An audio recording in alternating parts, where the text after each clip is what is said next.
Hey, what's going on, guys? Mackenzie Long here. In your financial planning, I think there's really three key areas that you want to make sure that you focus on.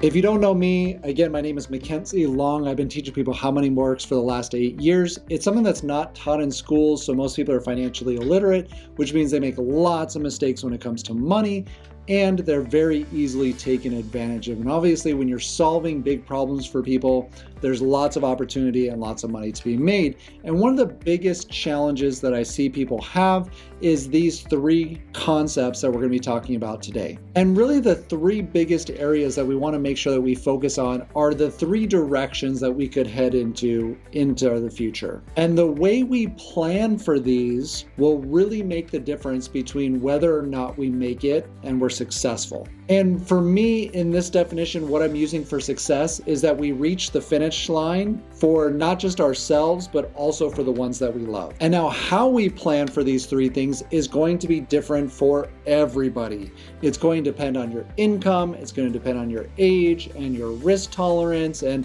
100 other factors that are going to make a big difference in that. So really the importance of sitting down with your financial professional and going over all of these is very important. And if your financial professional has not talked to you about all three of these areas, I think you need to either have a serious conversation with them or look for another financial professional. So the first scenario that can obviously happen in our life is if we just don't make it, if we pass away or if we die too soon. So if this was to happen, how do I take care of my obligations? If God takes me before I feel that I'm ready to go, how do I make sure that the ones that I love still make it to the finish line without me with as little inconvenience as possible? We're not just talking about your burial here, we're talking about the actual success of your family after you're gone. This would include maybe your parents, this would include your spouse, this would include potential kids, maybe even grandkids. How do you want your legacy to be after you leave? Number two, what happens if you live too long? And the question here is, how do I plan on taking care of myself and my loved ones into the future if I live a long life? So there are some great questions in here. How do you want to spend the last part of your life? How do you want to spend your time with your spouse and your kids, maybe your grandbabies? What do you and your spouse want to do after you guys stop working? And an interesting thing here is, with the thousands of couples that we've talked to, very rarely do the two of them actually have a conversation about this.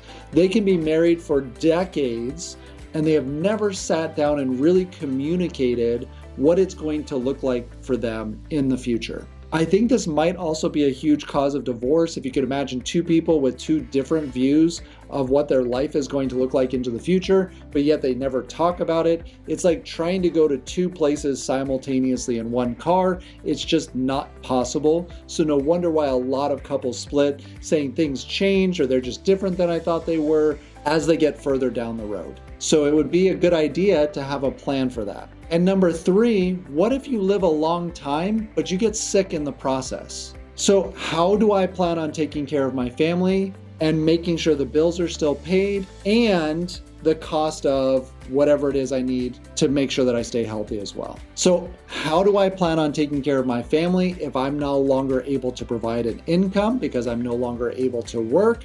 And also, how do I pay for the medical bills on top of that? One of the biggest killers of people's financial plan is them getting sick, and it's also the number one cause of bankruptcies. So how can I still provide the same lifestyle if, God forbid, something happens to me and I'm not able to work anymore? How do I still bring income into the household and obviously take care of all those expenses too? And how do you not be a burden to your family in the process? So I have some great questions for you. If you'd love to do this with your family, it's great. You will love this experience if you're kind of silly like I am.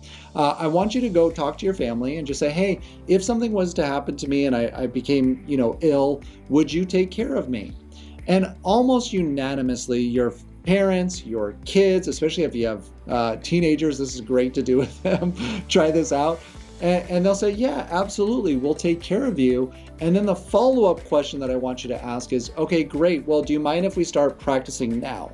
I want to see if you can shower me and if you wouldn't mind wiping my butt. And the reaction will change almost instantly from, yeah, absolutely, I would do whatever it took to take care of you, to going, whoa, there is no way I would be wiping your butt. And that's literally what happens to people when they're no longer able to take care of themselves. And it's better that you find out now their reaction to that than when the time actually comes. So it would probably be a good idea to have a plan for that. And these 3 key areas are really high likelihood of happening in your lifetime. And for many of these, there's actually products that overlap into other areas that you probably wouldn't expect. And that's why it's really important to talk with a financial professional, because it will save you a lot of money and planning, because there are things that can do or have multiple purposes in case it goes one way or another, versus maybe buying a specific product that does one thing and that's all, and it's a use it or lose it. There are ways to be able to combine a lot of those things that regardless of any of these 3 things that happen, you can use the same policy for all of them. So if you don't have a plan for that, I would highly recommend doing that. If you have a financial professional and they haven't helped you with all 3 of these areas, I definitely think you need to go back and talk to them.